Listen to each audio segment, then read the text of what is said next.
नमस्कार दोस्तों, स्वागत है आपका आपके अपने एजुकेशनल यूट्यूब चैनल मैथ्स भाई विवेक पर। प्यारे दोस्तों, आज हम आप सभी लोगों के लिए एक नया टॉपिक लेकर आए हैं जिसका नाम है रेशियो, अनुपात। तो आज हम जो बात करने वाले हैं प्यारे दोस्तों, आज हम रेशियो के बारे में ही बात करने वाले हैं, अनुपात के बारे में बात करने वाले हैं। तो आप लोग वीडियो को पूरा देखिएगा दोस्तों, वीडियो बहुत ही अच्छा है, बहुत ही अच्छे क्वेश्चन को मैं लेकर आया हूँ। सभी प्रश्न सिलेक्टेड प्रश्न हैं। तो वीडियो को मैं पहले स्टार्ट करता हूं, मैं पढ़ाना स्टार्ट करता हूं, बाद में कुछ बातें हैं जो उसको मैं आपको बाद में बताऊंगा, ठीक है। तो यहाँ पर देखिए, पहला प्रश्न आपके सामने यहाँ पर यह लिखा है, यहाँ पे पहले से ही यहाँ पर लिखा है प्रश्न, ठीक है। तो आप सभी लोग प्यारे दोस्तों देखिए, एक कक्षा में छात्रों की कुल संख्या 65 है, जिसमें लड़की की संख्या 35 है और लड़कों की संख्या और लड़की की संख्या का अनुपात पूछा है आपसे।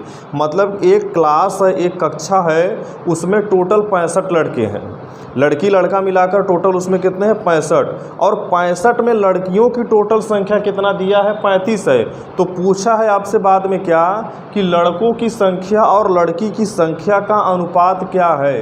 तो आप एक बात देखो, यहाँ पर टोटल लड़कों के पूरे छात्रों की संख्या, तो यहाँ पर पूरे छात्र की संख्या या पूरे छात्रों की संख्या यहाँ पर दिया कितना है 65, यहाँ पर 65 पूरे छात्रों की संख्या दिया है। तो इसमें लड़कियों की संख्या, यहाँ पर इसमें लड़कियों की संख्या टोटल क्या दिया है 35, मतलब कि लड़कियों की संख्या क्या है 35।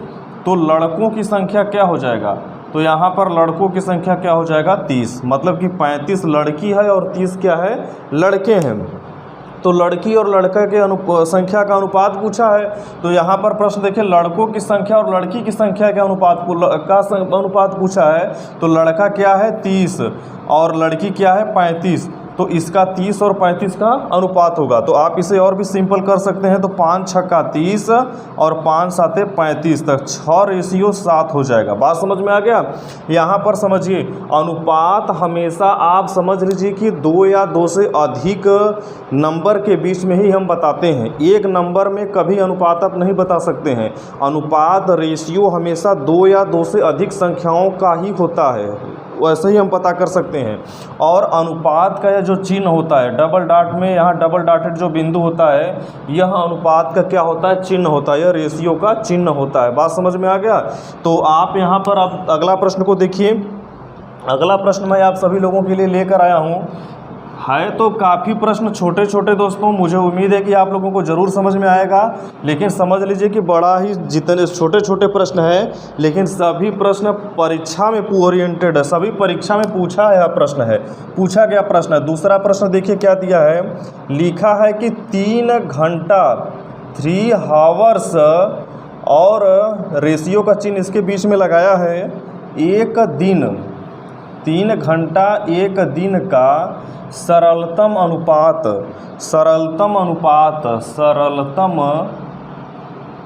अनुपात या सरलतम रूप, हम इसका सरलतम रूप पता करते हैं, सरलतम रूप यही पूछा है आपसे। तो 3 घंटा 1 दिन। तो आप एक बात बताइए, यहाँ पर दिन यहाँ पर है, यहाँ पर घंटा है, तो यूनिट आप एक में बदल कर करते हैं। बात समझ में आ गया।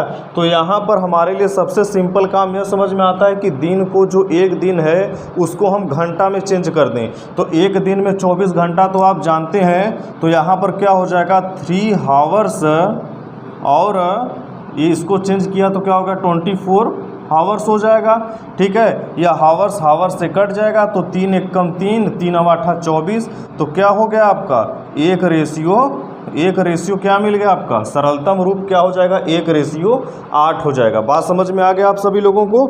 चलिए हम तीसरे प्रश्न की तरफ आप सभी लोगों को लेकर चलते हैं, ठीक है। तो उम्मीद अच्छा लगा हो तो आप लोग ज़रूर इसको लाइक करें भाई, ठीक है ना। और अब देखिए आपका जो तीसरा प्रश्न है, तीसरा प्रश्न भी बहुत ही अच्छा प्रश्न है दोस्तों आप सभी लोगों के लिए।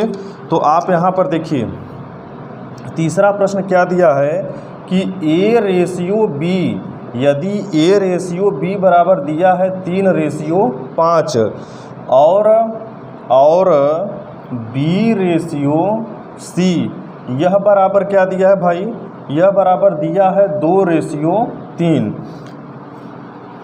तो आपसे A ratio B ratio C का मान पूछा है। देखिए मैं आपको दो तरीका बताऊंगा, ध्यानपूर्वक समझिए। ए रेशियो बी का मान दिया है 3:5, बी रेशियो सी का मान दिया है, तो A B C A ratio B ratio C का मान आपसे पूछा है।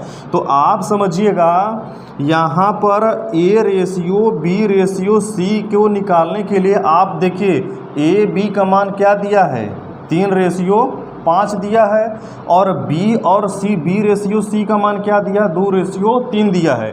तो यह ए है, यह बी है। अब यहाँ से बी सी का मान यहाँ से अब बी से लिखा है, तो हम बी वाले के नीचे बी वाले को लिखेंगे, आगे हम इधर सी वाले को लिख देंगे।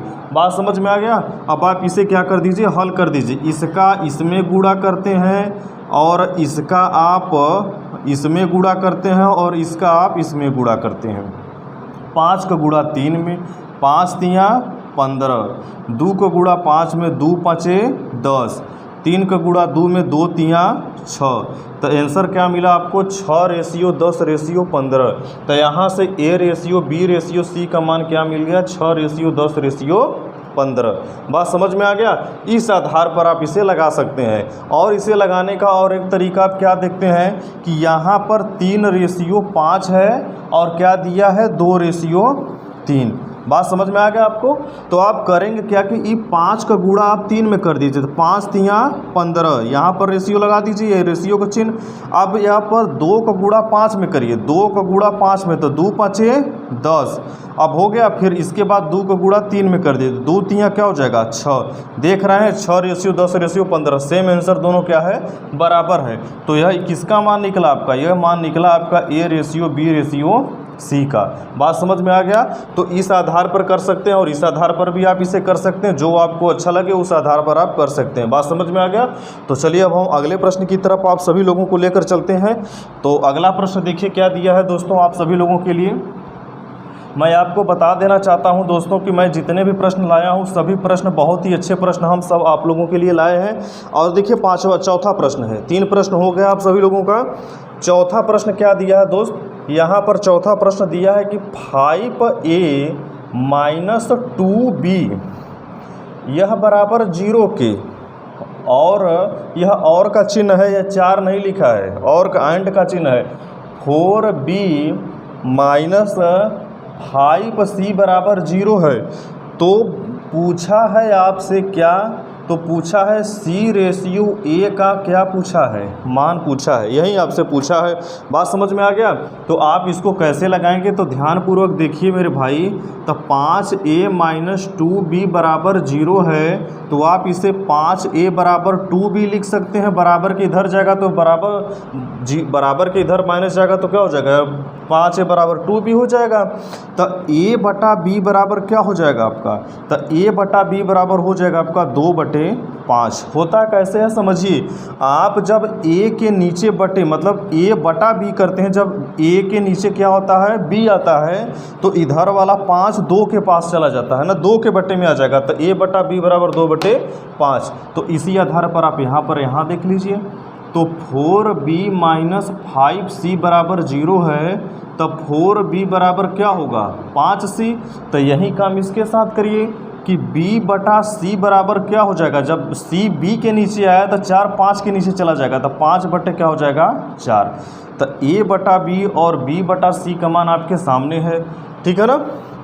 तो आप यहाँ से पहले क्या करिए, तो आप पहले यहाँ से ए बी सी का मान निकालिए। बात समझ में आ गया ना। तो आप यहाँ से A ratio B ratio C का मान निकाल दीजिए। आप जैसे आपको आता है आप वैसे निकाल दीजिए। हम 2 तरीका आपको बताए हैं। तो आप देखिए 2:5 और ये क्या है, 5:4। अब आप इसे हल कर दीजिए। 5 का गुणा 4 में करो भाई, 5 चौका 20, 5 का गुणा 5 में करो, 5 5 25, और यहाँ पर 2 5 10, ठीक है। तो यहाँ से आपका मान क्या निकला कि 10 25 20। तो यहाँ से ए रेशियो बी रेशियो का मान निकला 10 25 20। एक बात देखिए आप यहाँ से कि 10 25 20 सभी 5 से कटने वाले हैं, तो आप इसे सिंपल करेंगे तो 2 5 10, 5 5 25, और यहाँ पर क्या हो जाएगा, 5 चौका 20। बात समझ में आ गया। 2 5 4 आ गया। तो यहाँ से क्या पूछा है, सी और ए, तो सी यह है और ए यह है। तो यहाँ से आप क्या देख सकते हैं कि सी रेशियो ए का मान क्या हो जाएगा, 4:2। ठीक है ना, 4:2 हल कर दीजिए इसको, तो एक बार और हल हो जाएगा तो 2:1 आ जाएगा। तो यहाँ से सी रेशियो मैं यहाँ पर लिख देता हूँ कि सी रेशियो ए का मान क्या मिला, 2:1। बात समझ में आ गया आपको, क्या मिला आपको, 2:1। क्लियर है। तो यह था इस प्रश्न का उत्तर। यह भी बड़ा अच्छा प्रश्न था, परीक्षा में पूछा गया प्रश्न था। तो हमें पक्का विश्वास है, हमें पूरा उम्मीद है कि आप सभी लोगों को ज़रूर समझ में आया होगा। ठीक है, तो यह था दोस्तों आप सभी लोगों के लिए आज का प्रश्न। तो मुझे पक्का उम्मीद है कि आप लोगों को वीडियो बहुत अच्छा लगा होगा। वीडियो अगर अच्छा लगा है तो आप लाइक करिए, अगर आप इस चैनल पर नए हैं तो प्लीज़ इस चैनल को सब्सक्राइब करिए। ठीक है, अब हम दोस्तों मिलेंगे रेशियो के कुछ और भी चुनिंदा प्रश्नों के साथ। आज से रेशियो आप लोगों के लिए स्टार्ट कर दिया है हमने। ठीक है, अब आपके लिए रेशियो से हमेशा क्वेश्चन आते रहेंगे आप लोगों के लिए, और जितने भी प्रश्न रहेंगे सब अच्छे अच्छे प्रश्न होंगे। जो प्रश्न हो वैसे ही होंगे जो सेलेक्टेड प्रश्न है, परीक्षा में पूछे गए प्रश्न हैं। तो ठीक है, तो अब हम मिलते हैं दोस्तों अगले वीडियो में। तब तक के लिए नमस्कार।